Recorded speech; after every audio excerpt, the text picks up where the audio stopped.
তুমি হয়তো আসছিল শান্ত তো আমি মারি মারি আরো কেবল পারি আরো আমি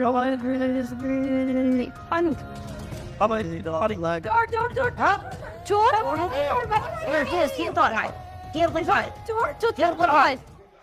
আমি আমি আমি আমি আমি আমি চুপ রায়হান চৌধুরী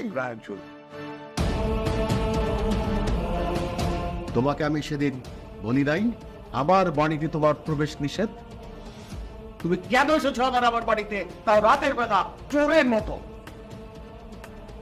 আমার বাড়িতে চুরি হয়েছে, সেই চুরি তো তুমিই করেছো, বাপ বেটা মিলে এটাই করেছো। সুন্দর ব্যবহারের মুখোশ পরে তুমি তোমার বাপকে নিয়ে এই কাজটা করলে। ইকবাল বাবা, পুলিশে খবর দে। যথেষ্ট হয়েছে। আর না,